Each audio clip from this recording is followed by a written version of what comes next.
జగిత్యాల విజయ సంకల్ప సభలో తెలంగాణ బీజేపీ అధ్యక్షులు కిషన్ రెడ్డి మాట్లాడుతున్నారు. ప్రత్యక్ష ప్రసారం ద్వారా చూద్దాం.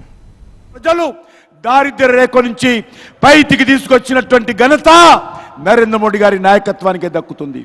మన రాష్ట్రంలో కూడా మనకందరికీ తెలుసు, జాతీయ రహదారుల విషయంలో కావచ్చు, లేకపోతే మన యొక్క రామగుండంలో ఎరువుల పరిశ్రమ కావచ్చు, మన యొక్క నిజామాబాద్, వరంగల్, ఆదిలాబాద్ జిల్లాలకు సంబంధించి నేషనల్ టర్మరిక్ బోర్డు కావచ్చు, జాతీయ పసుపు బోర్డు కావచ్చు, లేక ఈ యొక్క గ్రామీణ ప్రాంతాలలో గ్రామ పంచాయతీలకు అన్ని రకాల నిధులు ఇచ్చే కార్యక్రమం కావచ్చు, లేక ఈరోజు మన యొక్క తెలంగాణ రాష్ట్రంలో అన్ని రకాల మౌలిక వసతు కల్పనలో లాస్ట్ 10 years నరేంద్ర మోడీ గారి నాయకత్వంలో గత 10 సంవత్సరాలుగా 10 లక్షల కోట్ల రూపాయలు తెలంగాణ రాష్ట్రానికి ఈ యొక్క నరేంద్ర మోడీ గారి ప్రభుత్వము ఖర్చు చేసిన విషయాన్ని మనం చేస్తూ ఉన్నాను.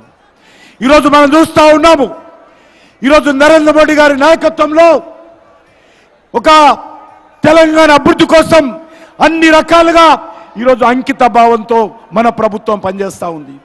కరోనా వచ్చినప్పుడు ఏ రకంగా ఆదుకున్నారో, కరోనా నుంచి ఈ రోజు వరకు కూడా ప్రతి పేదవాడికి 5 కేజీల బియ్యం కానీ నెలకు, అదేవిధంగా ప్రతి రైతుకు ఈరోజు 6,000 రూపాయలు మోడీ పైసలు బ్యాంక్ అకౌంట్లో వేస్తున్న విషయం కానీ, లేక ఈరోజు రైతులకు సంబంధించినటువంటి గిట్టుబాటు ధర కానీ అన్ని రకాలుగా ఈరోజు తీసుకుపెడుతున్నాం.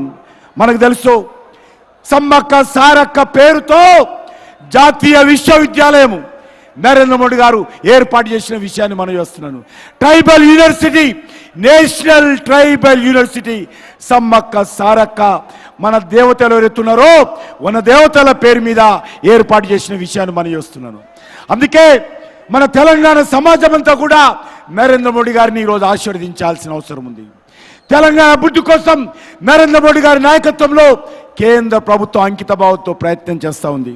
అందుకే మీ అందరినీ కోరుతా ఉన్నాను, ఈరోజు మనం చూశాము, ఈ రాష్ట్రంలో 10 సంవత్సరాలుగా అధికారంలో ఉన్నటువంటి బీఆర్ఎస్ పార్టీ, కేసీఆర్ కుటుంబము ఏ రకంగా దోపిడీ చేసిందో మనకు తెలుసు. 1,000 కోట్ల రూపాయలు దోపిడీ చేయడం జరిగింది. అది కాళేశ్వరం సాగునీటి ప్రాజెక్టు కానీ, లేక లిక్కర్ బిజినెస్లో కానీ, ఇసుక వ్యాపారంలో కానీ, గ్రానైట్ వ్యాపారంలో కానీ, గొర్రెల పంపిణీలో కానీ, మన్నిరేగాల్లో కానీ, దళిత బంధులో కానీ, భూ వ్యాపారంలో కానీ, ఈరోజు కాంట్రాక్టుల దగ్గర పూర్తిగా ఈ ప్రభుత్వము గతంలో ఏ రకంగా తెలంగాణ సమాజాన్ని దోపిడీ చేసిందో, ఈరోజు తెలంగాణ దోపిడీ చేసింది సరిపోలేదని చెప్పి ఢిల్లీకి వెళ్ళి, ఢిల్లీలో కూడా కేసీఆర్ కుటుంబము, కేసీఆర్ కూతురు కవిత ఏ రకంగా అక్రమంగా ఆపు ప్రభుత్వంతో కలిసి లిక్కర్ వ్యాపారంలో ప్రజాధనాన్ని దోపిడీ చేసిందో, ఏ రకంగా లిక్కర్ కుంభకోణానికి పాల్పడిందో మనం చూశాము. ఇది చాలా